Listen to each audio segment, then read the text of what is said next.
Zamislite ovo. Ležite u krevetu sa partnerkom. Sve je savršeno. Muzika svira, svijeće gore, ona se smješka, a vi gledate ga i govorite mu: ajde brate, sad je tvoj red. Ali on ništa. Ni dobar dan, ni evo me, ni čekaj da obujem čarape. Samo muk, tišina, praznina.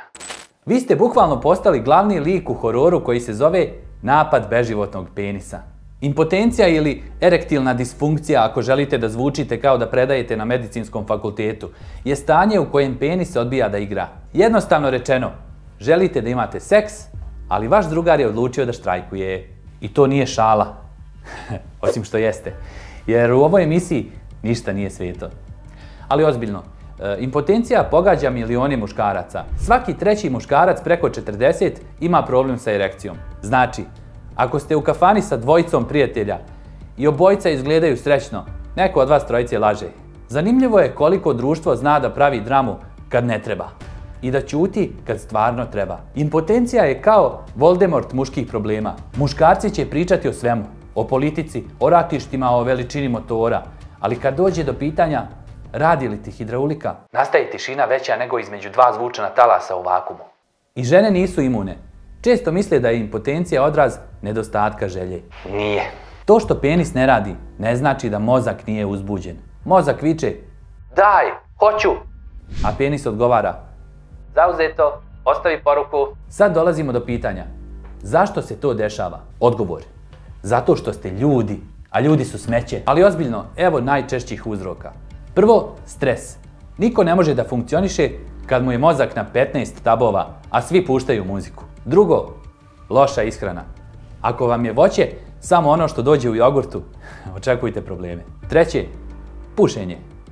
Nikotin ne samo da ubija pluća, već i penis. Bravo vi. Četvrto, alkohol. Ironično, ljudi piju da se opuste i završe sa opuštenim penisom.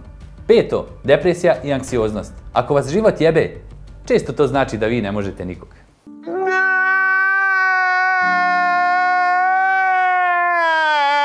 Šesto, lijekovi.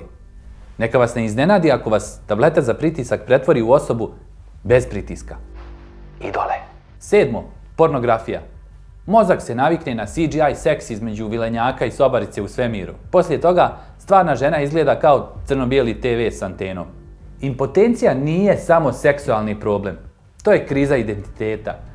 Udar na ego, muževnost. Odjednom ne znate da li ste muškarac, sredstvo za grijanje kreveta ili samo ružan jastuk. Pojavi se sram, povlačenje, čak i depresija. A umjesto da potraže pomoć, muškarci često kupe motor, počnu dizati tegove, nose kožne jakne i pričaju o dominaciji. Jer je lakše izigravati Ramba nego reći: hej, imam problem. Žene često misle da ih partner više ne voli. Drugari se sprdaju, doktori slegnu ramenima i prepišu pilule kao da prodaju bombone. Svi znaju da je to problem, ali niko ne zna kako da ga adresira. Impotencija nije sramota. To je jednostavno kvar na mehanizmu, a mehanizmi se popravljaju. Nema potrebe da se ponašate kao da vam je penis preminuo i da sad treba sahrana sa čituljom u glasu. E sad dolazimo do dijela koji svi čekaju. Šta da radim kad mi gospodin dole postane gospodin nikad više? Opcija broj 1. Plava pilula. Magični bonbon koji ne radi ako ste totalno mrtvi iznutra. Opcija 2. Psihoterapija. Da, razgovor može pomoći. Šokantno. Opcija 3. Terapija s testosteronom. Za one kojima je hormon na godišnjem odmoru. Opcija 4. Fizička aktivnost. Ako vam je jedini kardio potrčavanje za daljinskim, vrijeme je za promjene. Opcija 5. Zdrava ishrana. Manje masno, više zeleno. I ne, krompir nije salata. Opcija 6. Povjerenje u partnera. Da, to uključuje pričanje, komunikacija. Ne samo mrmljanje. Dobro sam. Bonus savjet. Postoje i penis pumpe takozvane. Ali ako već koristite opremu iz crtanih filmova, neka vam je Bog u pomoći. Internet će vam reći da postoje čajevi sa Tibeta, flasteri iz Mongolije i vibrirajuće gaće iz AliExpressa koje stimulišu cirkulaciju. Ne rade. Ako se neko zove Dr. Ling Long i prodaje vam zlatne sjemenke tigra, znajte da ćete ostati bez para i sa istim problemom. Zanimljivosti. Napoleon je imao problem sa impotencijom. Možda zato što mu je ego bio prevelik, a sve ostalo premalo. U starom Rimu impotencija je bila pravni razlog za razvod. Zakon? Da, bukvalno zakon. Ako ti ne radi, doviđenja Cezare. U nekim plemenima Afrike impotencija se liječila plesom. Zamislite da vas neko natjera da igrate kolo, da vam proradi penis.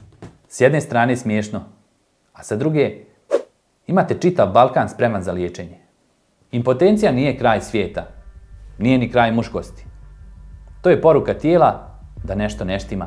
I znate šta? To je okej. Niste manje muško ako vam se to desi.